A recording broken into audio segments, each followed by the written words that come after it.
Alors, bonjour tout le monde et bienvenue à la session de intro au cadre européen commun de référence pour les langues. Des fois, on va le voir CECRL, langue qui est inclus. Des fois, on va juste seulement voir le CECR. Et en anglais, on dit CEFR, the Common European Framework of Reference for Language. Vous allez aussi recevoir toutes ces diapositives après, alors euh, n'inquiétez pas. J'aimerais prendre le temps de reconnaître que l'apprentissage de cet après-midi se déroule sur un territoire algonquin, Anishinaabe, non ésemencé et non cédé. J'aimerais remercier la nation algonquine de nous accueillir et reconnaître sa présence durable sur ce territoire.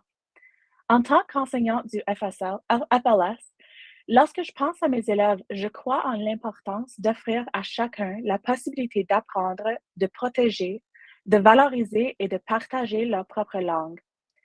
Les Nations unies ayant déclaré la période de 2022 à 2032 la décennie internationale des langues autochtones, et je m'engage à célébrer la diversité linguistique et du multiculturalisme et à être fier des langues qu'on parle. Donc, nos objectifs pour cet après-midi, ces prochaines 30 minutes, c'est de développer une compréhension globale du CSCR et de commencer à comprendre c'est quoi les avantages d'utiliser les descripteurs dans la salle de classe. Et c'est non seulement pour la planification, mais aussi l'évaluation aussi des élèves. Pour souligner la relation entre le CSCR et notre curriculum, nous pouvons voir que les grandes idées qui sont présentées dans le curriculum et le CSCR se reflètent également dans les deux. La philosophie du CSCR est à la base de notre curriculum. En fait, il inclut l'apprentissage centré sur l'élève, sur l'esprit de la croissance et les énoncés je peux.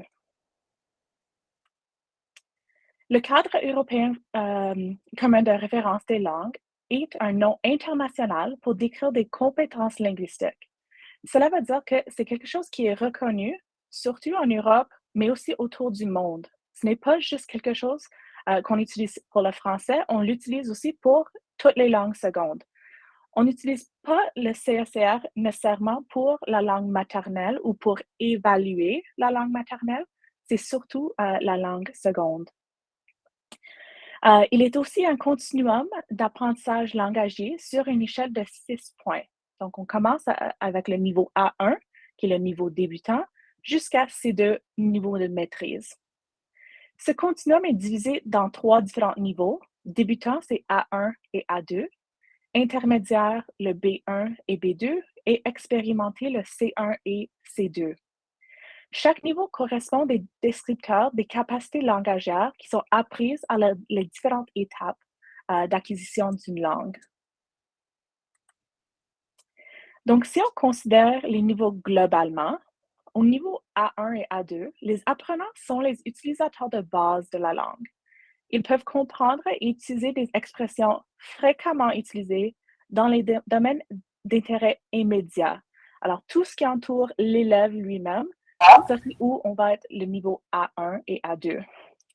Au niveau B1 et B2, les apprenants sont des utilisateurs indépendants. Ils se débrouillent. Ils peuvent interagir dans la plupart des situations rencontrées à l'école et dans la communauté. Et vers le B2, ils peuvent traiter un large éventail de sujets et expliquer un point de vue sur une question d'intérêt et en donnant des avantages et des inconvénients des différentes options. Au niveau C1 et C2, les apprenants sont des utilisateurs plus compétents.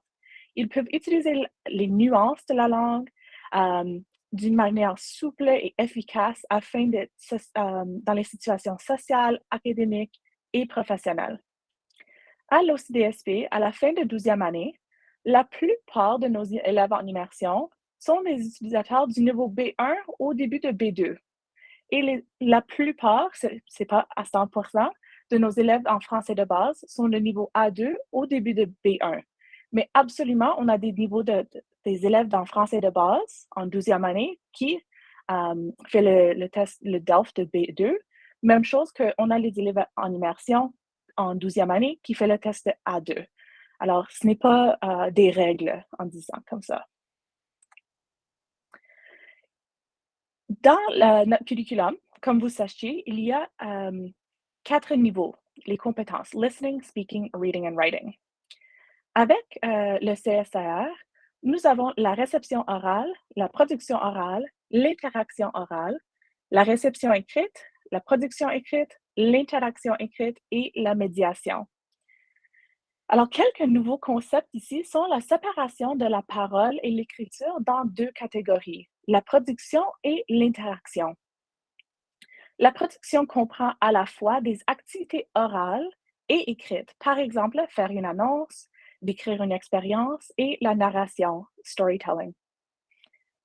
L'interaction qui suppose 2 partenaires ou plus, qui construisent ensemble le discours. Ceci, c'est central dans l'utilisation de la langue du CSR. Des exemples de l'interaction incluent la discussion, la conversation, la correspondance et les conversations et discussions en ligne aussi. La médiation, c'est quelque chose qu'on va trouver à travers toutes les compétences et dans quelques diapositives, nous allons le discuter un peu plus en détail. Connaître les niveaux du CSR peut nous aider dans notre planification des tâches et des activités qui se déroulent dans la salle de classe. Ce visuel nous donne une idée de comment diviser notre temps en classe. Comme nous pouvons voir, l'élève au niveau A1 acquiert plus la langue, incluant la grammaire, le vocabulaire et les structures de phrases, en écoutant et à utiliser l'oral, tandis qu'au niveau B2, ils sont capables d'accueillir et d'utiliser la langue autant à l'oral qu'à l'écrit. Cela peut aussi dire que l'évaluation ne va pas nécessairement être égale pour chaque compétence. Je ne peux pas trouver quelque chose qui est écrit dans Growing Success qui dit là que la note finale doit être également distribuée entre les 4 compétences.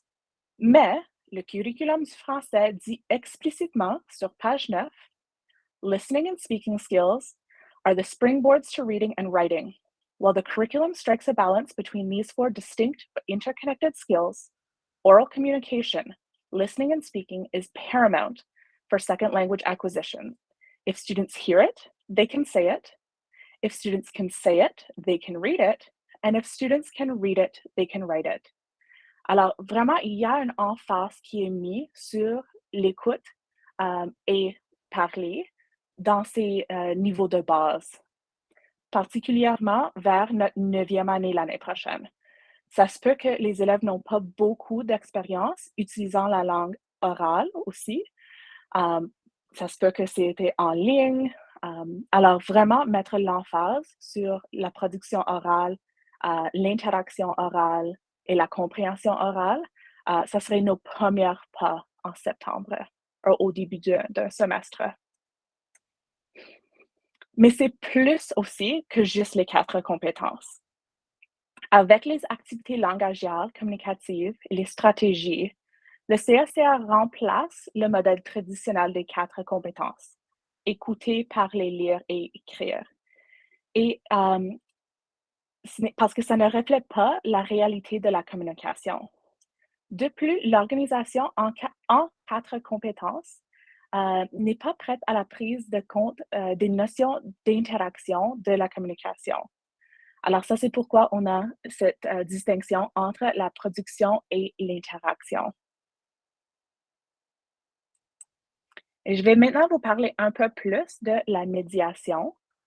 C'est quand l'élève est moins concerné par leur propre idée ou besoin et il y a plus d'emphase qui est mise sur l'interaction et la construction de sens avec un interlocuteur. C'est aussi utilisé pour décrire un processus social et culturel qui consiste à créer des conditions de communication et de coopération, faire face à des situations délicates et des tensions éventuelles, et de les déamorcer avec succès. Alors là, les élèves sont comme des acteurs. Ils vont utiliser la langue française pour agir dans la langue. Et c'est comment est-ce qu'ils vont être médiateur dans la salle de classe, dans les interactions. Et ça, c'est où la médiation va se mettre. Dans la médiation, il y a médiation d'un texte, médiation de concept et aussi médiation de la communication. Je vais vous montrer un exemple de la médiation de concept et j'espère que ça va vous mettre un peu plus dans la tête de qu'est-ce qu'on veut dire par la médiation. Donc ici, c'est coopérer dans un groupe. Le niveau A1, c'est peut demander aux participants de contribuer à des tâches très simples en exprimant par des phrases simples et courtes, préparées à l'avance. Alors, vous voyez qu'il y a le mot très là-dedans. Il y a que les mots préparés à l'avance. Alors, ce n'est pas spontané dans le niveau A1. Et peut dire qu'il ou elle a compris et demander aux autres si ils ont compris. Alors, il y a une confirmation de est-ce que je peux avoir l'interaction pour que tout le monde dans mon groupe va comprendre ces informations. Les descripteurs, alors ce que je vous ai montré ici, ce sont un exemple des descripteurs. Je vais aller un peu plus en détail avec les énoncés je peux. Donc, ils nous aident à comprendre nos apprenants, à relier les objectifs d'apprentissage à l'utilisation de la langue et à proposer aussi un cadre pour une approche actionnelle de l'apprentissage. Alors, vous voyez un petit peu que les élèves sont les utilisateurs, sont les acteurs dans la langue. Donc, ils utilisent le français pour accomplir quelque chose. C'est pas juste étudier le français pour être capable d'étudier Molière, par exemple. C'est vraiment pour utiliser la langue, faire partie d'une communauté. Donc, nous pouvons les situer, donc, où les élèves peuvent se situer sur un continuum d'apprentissage pour planifier leur succès et pour différencier aussi les besoins des élèves. Les apprenants peuvent déterminer ce qu'ils savent et ce qu'ils aimeraient accomplir, les prochaines étapes dans leur apprentissage. Non seulement est-ce que ça les responsabilise dans leurs apprentissages, mais aussi en observant leur progrès, ils deviennent plus motivés à persister aussi. Et en bref, le CRCR, c'est un document basé sur les recherches qui appuie l'enseignement, l'apprentissage et l'évaluation des langues étrangères. Donc, vous voyez ici, il y a beaucoup d'autres énoncés. Ça, c'est seulement le niveau A1, compréhension orale et interaction orale.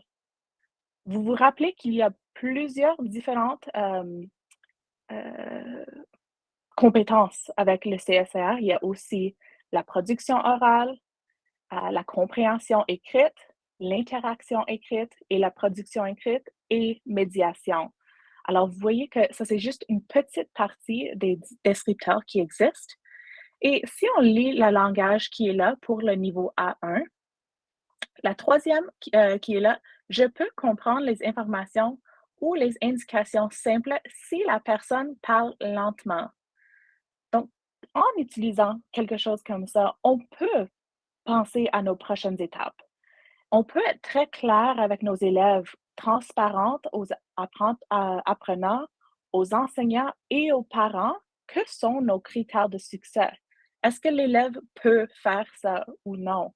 Que sont les prochaines étapes? On peut aussi négocier un petit peu avec les élèves de que sont leurs priorités. Est-ce qu'ils se voient utiliser la langue dans ces situations ou est-ce qu'il y a un peu de flexibilité? Ce qui encourage la métacognition, l'indépendance et la motivation chez les élèves. Ils peuvent être aussi utilisés pour suggérer aux enseignants des tâches à faire en classe. En général, les tâches qui vont impliquer des activités présentées dans plusieurs descripteurs. Et on peut aussi planifier en conséquence de ce que les élèves ont besoin pour répondre à ce descripteur. Alors, quand on lit je peux me débrouiller avec les nombres, les quantités, l'argent et l'heure, je peux penser à des différentes situations dans lesquelles l'élève peut se situer et je peux commencer de cette base pour pouvoir créer une tâche actionnelle. J'ai un petit pas un jeu, mais euh, nous allons ensemble écouter un élève qui se présente pour un examen de DELF, un mock examen. Et j'aimerais que vous devinez c'est quoi le niveau CECR. Donc, nous allons pas aller en trop grand détail. Euh, mais premièrement, l'élève va se présenter, va parler de soi, sa famille, ses goûts, ses activités. Et cette présentation, cette première partie est spontanée. L'élève n'a pas de temps à se préparer. Mais la deuxième, là, il y a 2 minutes de préparation et il y a une interaction de 2 minutes. Et le sujet, c'était à propos d'être au cinéma. Alors, laisse-moi savoir si vous ne pouvez pas entendre le son, mais je pense que ça devrait aller. Je m'appelle Armand. J'ai un étudiant à Tecumseh Vista Secondary School. J'ai un frère et il s'appelle Colton. Il aime hockey et volleyball. Il a 14 ans. Euh, mon favorite sport est soccer et j'ai joué soccer dans Michigan. Mon équipe est Vardar. J'habite Lakeshore, Ontario. Mon couleur préférée est vert. Euh, mon, j'ai regardé télévision. Moi, regardé Walking Dead. J'adore moi. Bonjour, madame. Bonjour, monsieur. Comment allez-vous? Oh, je vais très bien, merci. Et vous? Je vais très bien, merci. Alors, monsieur, comment puis-je vous aider? Je voudrais deux crèmes glacées. Ok, deux crèmes glacées. Alors, quelle saveur voulez-vous? Je voudrais chocolat. Chocolat. Alors, tous les deux, vous voulez au chocolat? Oui. Ok, bien, ça fait $3. Et puis, voulez-vous quelque chose d'autre? Je voudrais billet d'admission. Billet d'admission. Oui. Combien de billets voulez-vous? Je voudrais deux pour mon ami. Deux pour votre ami, alors. Et vous désirez aller à quel film? Je veux regarder SpongeBob. Ok, bien. À quelle heure? 8 heures. À 8 heures. Ok, bien. Alors, deux billets pour SpongeBob à 8 heures. Ça fait $20 en total. Alors, on est à $23 en total. Voulez-vous quelque chose d'autre, monsieur? Combien ça coûte un hot dog? Un hot dog, ça fait $3, monsieur. Oui, je voudrais 5 hot dogs. Alors, ça fait $15 avec les billets. C'est $35 avec les deux crèmes glacées. C'est $28 en total. Comment allez-vous payer, monsieur? Je paye par carte de crédit. Avec carte de crédit. Pas de problème. Alors, et voici votre reçu, monsieur. Merci. Bonne journée. Et merci à vous. Au revoir. Au revoir. Alors, je viens de mettre dans le clavardage un petit poll pour vous, de me dire quel niveau se situe l'élève. Pensez-vous? Est-ce que c'est le niveau A1, le niveau A2, le niveau B1 ou B2? Je vais donner quelques secondes. Si vous n'êtes pas familière avec les polls, en bas à la droite, il y a un petit triangle, carré et cercle. Vous pouvez cliquer là-dessus et polls va être là pour vous. Alors, j'ai 4 réponses. Merci beaucoup.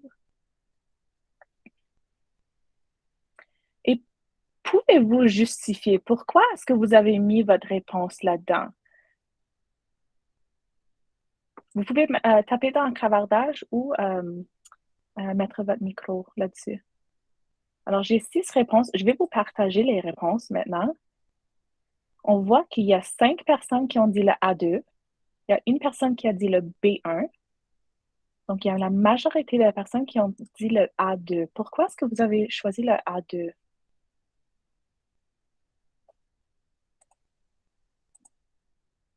Le A2 aussi. L'interaction, se débrouiller, il est capable de communiquer. Oui, absolument. Merci.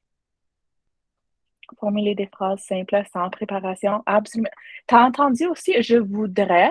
Alors, on a le conditionnel qui a été utilisé. On valorise ça avec l'élève.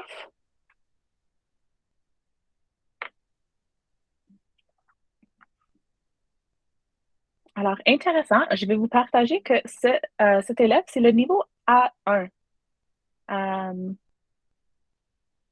Ce n'est pas le niveau A2. Ça, c'était le test ou l'exemplaire que Transforming FSL a inclus pour le A1. Alors, ce site web ici, la harmonisation des travaux d'élèves en français langue seconde, il y en a beaucoup de différentes, il y a plusieurs différentes bandes sonores que tu peux utiliser. Et je vais aussi vous montrer la grille d'évaluation. Donc, vous allez reconnaître que la grille d'évaluation, ça semble beaucoup à nos grilles d'évaluation et c'est un peu difficile à voir. Alors, je m'excuse pour ça. Peut-être je vais aussi vous partager les diapositives.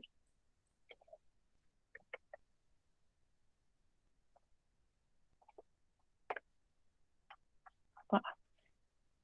J'espère que ça va fonctionner. Oui. Oh, non, non, ça, c'est pas la bonne.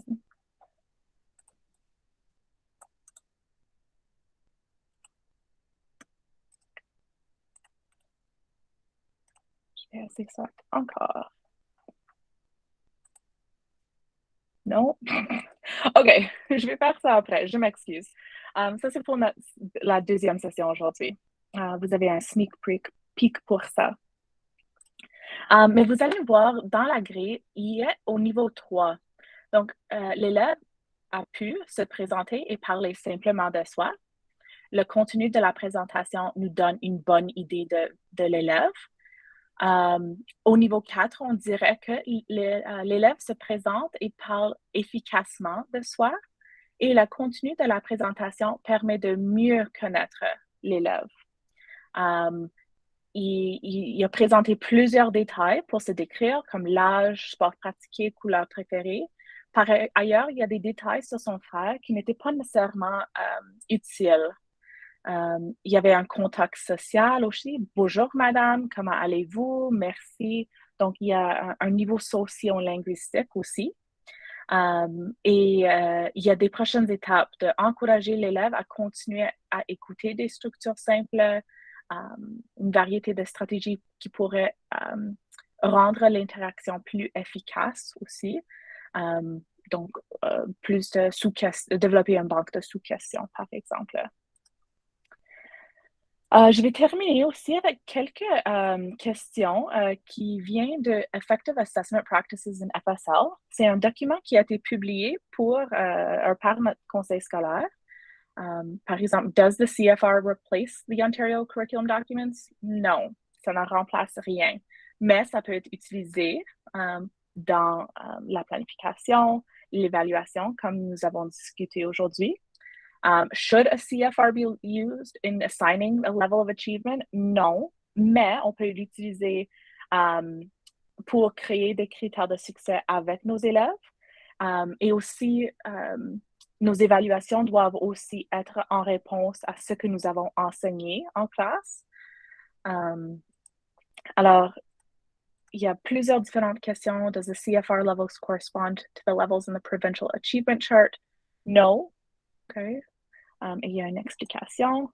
Et is the CFR a teaching resource?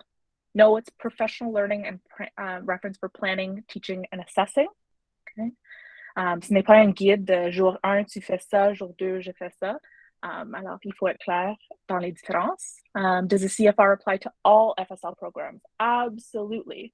Les deux, immersion français de base, on peut l'utiliser dans la classe sans problème. Et finalement, il y a quelques liens utiles pour vous. Um, Particulièrement, j'aime beaucoup the collated representative samples of descriptors for young learners. Il y a beaucoup de descripteurs là qu'on peut utiliser dans la salle de classe avec nos élèves. Et il y a 2 vidéos, Introduction to the CFR, Introduction au CSR, qui est un petit sommaire de tout ce qu'on a discuté aujourd'hui.